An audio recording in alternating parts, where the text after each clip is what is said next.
Hello and welcome. On today's show, I'm going to talk to you about the New Music Quarterly. The New Music Quarterly was an American periodical created by Henry Cowell and very largely financed by Charles Ives. Its subject matter was based out of the New Music Society of California. The first issue was published in 1927. Its purpose was the promotion of concerts and publication of new and innovative music compositions in America. New Music also did publish and promote foreign works, but its focus was to be a unifying factor for American musical academics and experimentalists. According to Henry Cowell, it was a means of production for ultra-modern American composers of the time, but not excluding the occasional foreign works. On the show today, we are going to examine the history, principles, and effects of the New Music Quarterly. So, how did this magazine help the American Musical Society? What did Charles Ives and Henry Cowell gain with this publishing? Who else was involved? Henry Cowell was born in 1897 in Menlo Park, a suburb of San Francisco. He was the son of an Irishman. He grew up poor with separated parents and worked different jobs, including herding cows to support his mother. He had sponsorships from various people that were involved in testing genius in children and from music professors. He was also considered to be gifted and a very talented pianist. He demonstrated strong intelligence at a young age and studied music at Berkeley with Charles Seeger at age 15.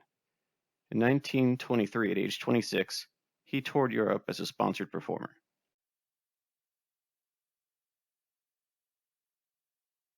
Charles Ives was born in Danbury, Connecticut in 1874. His father was a U.S. Army band leader during the Civil War for the Union. Ives studied music at Yale. He was a church organist in his early career. He became an estate insurance pioneer and composed music mostly as a hobbyist. He was known for his innovative and scientific approach to composing music. He was very successful with his insurance business and was known as a philanthropist. He helped to finance the musical careers of John Cage and Nicholas Slomsky. And now we're going to turn things over to our history correspondent. Thank you. Well, hello there. Before we get into the details about the New Music Quarterly, it would be a good idea to talk about the importance of printed journals and magazines before the advent of high-speed internet. Until the 21st century, research was done solely at libraries and academic institutions. While television had an effect on how people got their information in regard to current events with the evening news, it did not come anywhere close to the amount of media presented in catalogs, magazines, and journals. If there was a subject that you took a particular interest to, you had to either subscribe to a journal or venture to a library on a frequent basis that had the subscription. These days, when most people want information, they simply use their mobile device, internet-connected computer, and visit Google, YouTube, or Wikipedia. Now, New Music would be categorized by its nature to be an academic journal. It had three aspects to it: the New Music Society of California, the journal, and the recordings. It was not the first academic journal of its kind. The Musical Quarterly, founded in 1915 by Oscar Sonic, has long been cited as the premier scholarly music journal in the United States. Over the years, it has published the writings of many important composers and musicologists, including Aaron Copland, Arnold Schoenberg, Mark Blitzstein, and Henry Cowell. The journal focuses on the emerging areas in scholarship where much of the challenging new work in the study of music is being produced. To this day, it is still in circulation. It did not have the same focus as Henry Cowell in New Music. In 1923, Cowell was on a tour of Europe. He performed at a concert in Berlin that was funded by Mellus. Mellus was a new society of musicians and academics being directed by Henry Schurchen and Edward Irvin. Schurchen had conducted the first performances of Pierre Lumiere and Kammer Symphony. Mellus was a small musical society. Its concerts were limited to chamber music. It published a journal with the goal of consolidation of international relations in music. Some of the names on its board of directors were Bartók, Busoni, Schoenberg, and Weizmann. This society may have provided Cowell with the inspiration to start his own musical society. At the time, other than the International Composers Guild and the League of Composers in New York, there were virtually no promoters of musical avant-garde. The announcement of Cowell's new music society came in 1925 with a flyer for a concert in the fall of that year. On it was written, "It is seldom that Los Angeles has the opportunity to hear presented the works of the most discussed composers of the so-called ultra-modern tendencies such as Stravinsky, Schoenberg, Ruggles, etc. The New Music Society of California, which is formed for the purpose of performing such works, announces the initial concert of new music to be held early in the fall of 1925, to be conducted by the distinguished composer Arthur Bliss. A chamber orchestra and well-known soloists will be presented." On the flyer was a subscriber blank in which the subscriber would promise $1.50 for a ticket and would then be guaranteed a choice seat. The official date and venue for the concert was announced as October 22, 1925. Featured were the works of Edgar Varese, Carl Ruggles, and Arnold Schoenberg.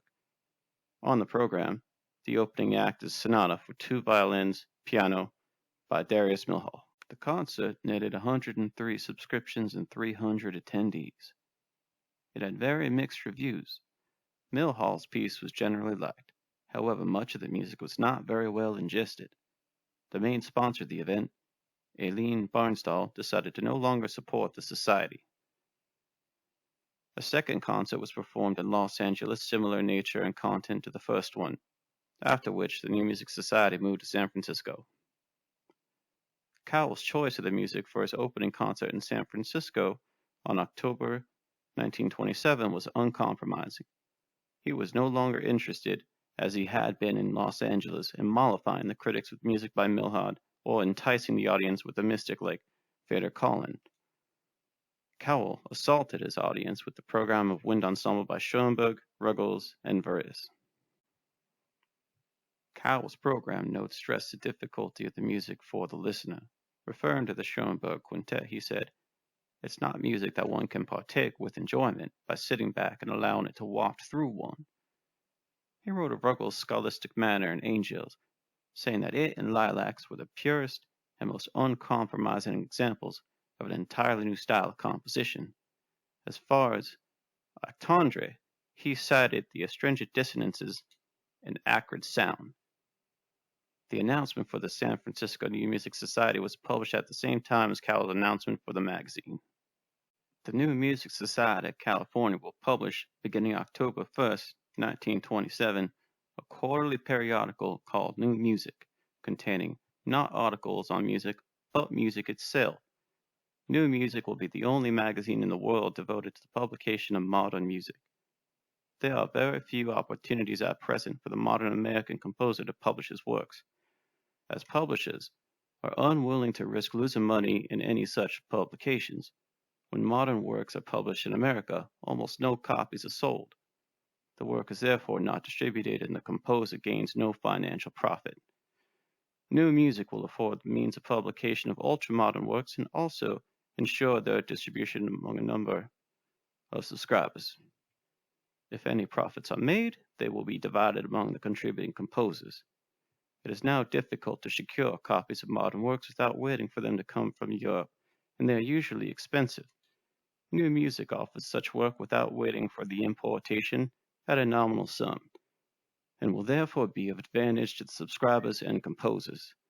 It will publish works for violin, piano, orchestra, songs, chamber music, etc. New Music will specialize on the works of American composers, but will publish the occasional European works as well. Those who are interested are asked to aid in the course of modern music composition by subscribing now to Modern Music at $2 per year. Now, this is the point where Charles Ives became involved. Ives was one of the people who Cowell sent his announcement to. Against the advice of his former teacher Seeger and Ruggles, he took an interest in publishing Ives' work. Discussions at Berkeley, after receiving Ives' Concord Sonata in 114 songs, Seeger told Cowell that he shouldn't waste his time with Ives. Regardless, Cowell personally wrote to Ives asking him to be a board member.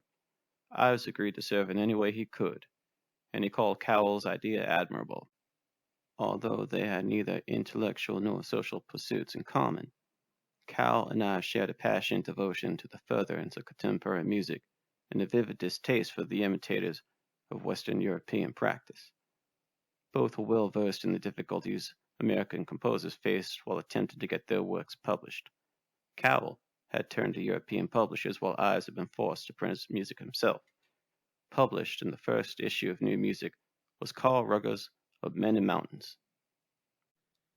In a 1932 edition of the Musical Quarterly, Charles Seeger wrote about Men and Mountains. He wrote, "There is a conviction, sheer, arrogant assertion of value. You cannot put your finger on it. You cannot point out any melody, passage, or detail that even represents it, or can be characterized as such. But you know, just as surely that in hearing the work, you have been in touch with or had intimations of the sublime. And now, we will turn you to our music theory expert for some analysis of the second movement of A Men Mountain's Lilacs." Well, hello there. I am your snooty music theory expert. So let's begin. According to Paul Hindemith's list of intervals in order of dissonance, the three most dissonant intervals are that of the minor second, the major seventh, which is inverted as a minor second, and the tritone being the most dissonant. Here, we have the first 5 measures from Lilacs. After an analysis, you can see that there are a total of 13 tritones in these first few seconds of the piece. They are literally all over the place. They are being accompanied by 6 minor seconds. This, on appearance, could be the opposite of functional harmony.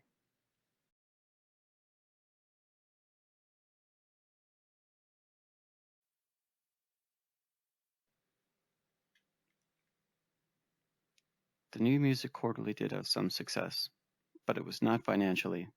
Among its honorary members were well-known names such as Berg, Copeland, and Milhaud. The reaction to the publishing of Ruggles' music was not favorable. The amount of subscribers was cut in half. Cowell could not afford to publish another issue. To help, Ives bought another 25 subscriptions. Over the years, Ives contributed thousands of dollars to the magazine, concerts, and recordings. It was not without benefit to him. 8 of his works were published in the Quarterly and may have helped Ives become the household name that he is today in the advanced music academia. While the second issue was published, the Quarterly was still not able to finance itself. In 1927, Cowell traveled to New York to perform and provide lectures. There, he and Ives met in person and discussed a permanent financial agreement for the Quarterly. Ives, through his sense of modesty, was reluctant to have his own works published in the Quarterly. He preferred to remain anonymous with regard to financing the Quarterly. It truly goes to show the purity of his intentions. During his meeting with Cowell, he was convinced to let Cowell publish his works. And now, ladies and gentlemen, I'd like to introduce to you another piece that was published in New Music, titled The Corpse. And to introduce it to you, we have A Corpse. Thank you for that wonderful introduction. The Corpse was a piece written by Leo Ornstein. It was published in the 3rd issue of New Music in April of 1928. Cowell described a large part of its structure as containing counter-harmony, pitting dissonant chords against one another. Today, we have a special guest performer, Mr. Roger Rabbit, who is going to entertain all of you with a small excerpt from the piece. We couldn't manage to find a singer who would perform the vocal line, so it will be illustrated with the piano, and you may read the score if you choose. Take it away, Roger.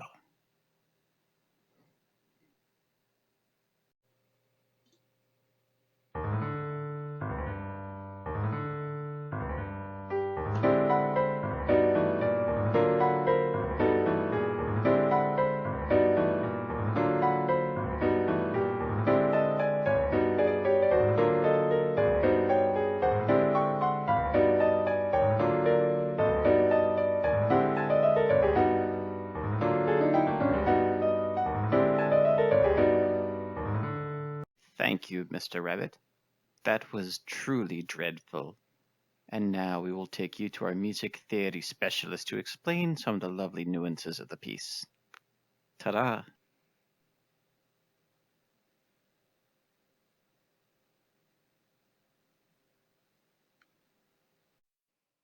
Well, after hearing that, you might be wondering why in the world Cowell would want to publish that. If you'd been paying attention to the history teacher, you'd know. Let's take a look here. We have tritones in a row in the alto line. Descending, descending, descending, descending, ascending. They are stacked in chords, descending by minor seconds. That is an extremely dissonant line. Augmented fourths descending by minor second. Now here, we have an interesting technique. We have 3 notes separated by major thirds, and then 1 minor third. This causes the fifth of the chord to become augmented.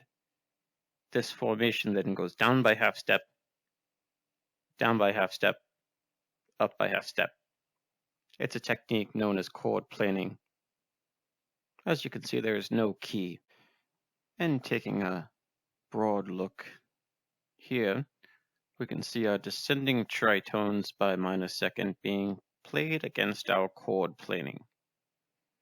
Quite the circus of sound, but quite lovely if you ask me. In the bass line, we can see the runs go from D down to G, D down to G, which creates an ostinato. Cowell's lectures, recitals, and management of the New Music Enterprises suddenly ceased on May 22, 1936, when he was arrested at his home in Menlo Park on moral charges, essentially for being a homosexual. He was imprisoned at St. Quentin for 4 years. Ives continued to contribute to the new music during that time, but on a smaller scale. After Cowell left prison, he and Ives continued their friendship and the production of the quarterly. The New Music Quarterly certainly had a good run. The Society hosted 28 concerts between 1925 and 1936. Close to 100 works were published until the end of the circulation in 1958. There were also over 32 phonograph recordings of works. Within all these achievements were the names of composers like Ruth Crawford, Copland, Milton Babbitt, and John Cage. Charles Ives died in 1954. The New Music Quarterly did not last very long afterward. A non-profit organization that was consistently in the red ink could not survive without someone like Ives. The mission of the quarterly was never a financial endeavor. Ives being a successful businessman and Cowell being a performer of celebrity status, neither of them really needed the quarterly. In the end, American composers whose works never would have seen the light of day or any money got their day in the sun. Thank you for joining us and have a good night.